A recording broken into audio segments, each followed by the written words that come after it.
Hi guys, it's Tony bringing you another description. So today we're looking at Tesco lemon curd. Alright, so that's what's on that one.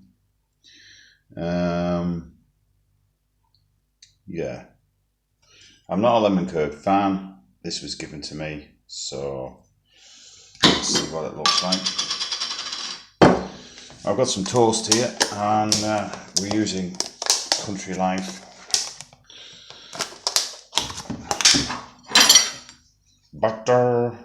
butter's bread. So let's see what this spread tastes like then.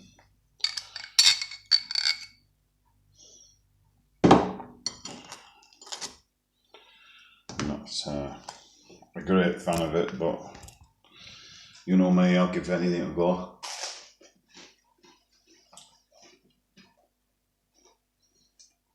Not bad. Lemon curd, that's all it tastes of. It tastes quite nice. Nice and sweet.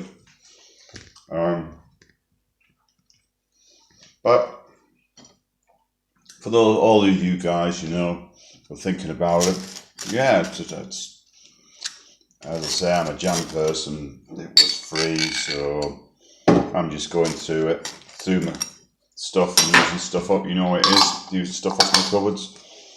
Yeah, yeah, it's okay. There's a lovely tangy flavour to it. Would I recommend that? Yeah, it's a really nice taste. Tastes lovely. Made lemons for vibrancy and the zing. Well, thanks for watching, guys, and I shall catch you in the next one.